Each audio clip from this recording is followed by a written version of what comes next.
Praise the lord है।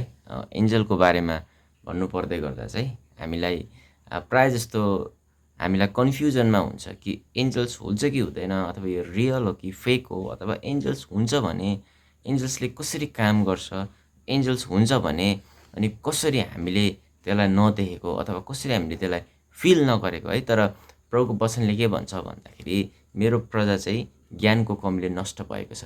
त्यही भएको कारणले गर्दा तपाईँ र हामी बिचमा कतिजना जतिले डाउट गर्नुहुन्छ, मैले डाउट नगर्नेको बारेमा भनेको होइन, तर जतिले डाउट गर्नु हुँदैछ अनि हामी चाहिँ के भएर हामी डाउट गर्छौँ प्रभुको कामलाई, प्रभुको कार्यलाई, अनि एन्जल्स प्रभुले बनाउनु भएको बिङ्स है। एन्जल्स चाहिँ के हो भन्दा चाहिँ प्रभुले क्रिएट गर्नुभएको बिङ है। हामी हेऱ्यौँ भने एन्जल्स चाहिँ कस्तो हुन्छ भन्दा उनीहरू शक्तिशाली हुन्छ, उनीहरू इन्टेलिजेन्ट हुन्छ। अनि एन्जल्स चाहिँ खास गरी किन क्रिएट गरेको भन्दा हामी अनि कतिखेर क्रिएट भएको एन्जल्स भन्दा before the creation of world है। जब यो संसार बनिनुभन्दा पहिल्यै परमेश्वरले चाहिँ उनीहरूलाई चाहिँ उहाँको पर्पस पुरा गर्नुको लागि अथवा उहाँको काम फेथफुलसँगले गर्नुको लागि चाहिँ एन्जल्स उहाँले क्रिएट गर्नुभएको है।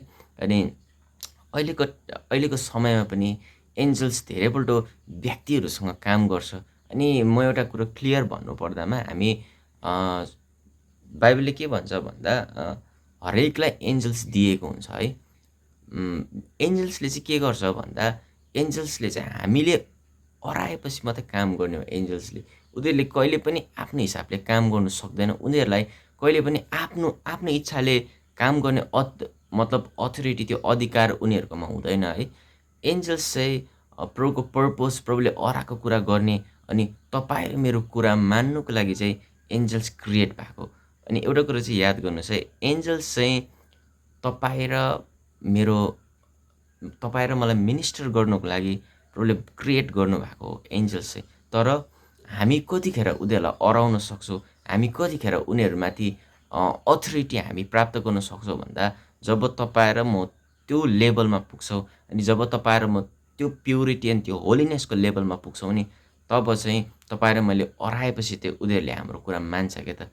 अनि म गार्डियन एन्जल्सको बारेमा भन्न चाहन्छु है। अनि यो भिडियोमा गार्डियन एन्जल चाहिँ के हो भन्दा त्यो चाहिँ स्टार्टिङमै हरेक व्यक्तिले दिएको हुन्छ एक एकवटा एन्जल, गार्डियन एन्जल्स है। अनि अब यो गार्डियन एन्जल्स चाहिँ अब फेरि बित्थाम भनेको, अब गार्डियन एन्जल्स चाहिँ कहाँ छ के छ भन्नुहुन्छ भने चाहिँ नि, गार्डियन एन्जलको बारेमा चाहिँ हामी कहाँ भेट्छौँ भन्दाखेरि हामी बाइबलमा हेऱ्यौँ भने गार्डियन एन्जलको बारेमा जब गार्डियन एन्जल चाहिँ कस्तो देखिन्छ भन्दा चाहिँ सेम टु सेम तपाईँ र म जस्तै, सेम टु सेम तपाईँ र मेरो रूपमा, अनि सेम टु सेम तपाईँ र म जस्तै उनीहरूलाई क्रिएट गरेको हुन्छ गार्डियन एन्जल्स।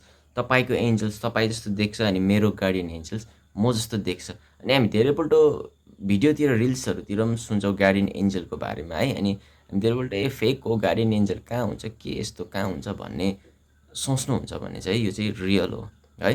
किनभने हामी पिटरको बारेमा हेऱ्यौँ भने पिटरलाई जब जेलमा हाल्छ उसलाई, अनि जेलमा हाल्दाखेरि उसको मण्डलीले, आमाहरूले उसको लागि प्रार्थना गरिदिइरहेको हुन्छ।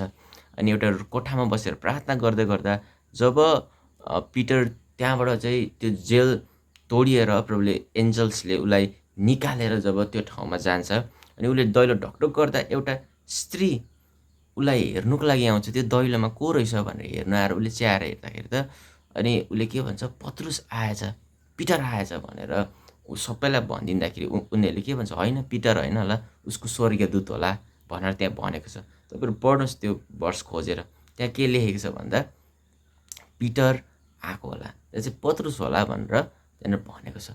द्याट मिन्स के थियो भन्दाखेरि उनीहरूलाई ओल्ड टेस्टामेन्टमा उनीहरूलाई पहिल्यै थाहा भइसकेको थिएछ कि गार्डियन एन्जल्सको बारेमा, कि गार्डियन एन्जल चाहिँ हामी जस्तो देख्छ भनेर। त्यही भएर त आउनु चाहिँ पिटर आएको हो, पत्रुस आएको हो, तर उनीहरूले के सोच्यो भने होइन, ऊ त जेलमा छ, ऊ त जेलबाट कसरी निस्केर आउन सक्छ, तर ऊ चाहिँ उसको एन्जल होला, आएको होला भिजिटको लागि भनेर त्यहाँनिर भनेको छ है। त्यही भएको कारणले गर्दा एन्जल्स चाहिँ रियल हुन्छ अनि एन्जल्स हुन्छ। अनि म आउँदो भिडियोमा हजुरहरूलाई म सिकाउँदै जानेछु।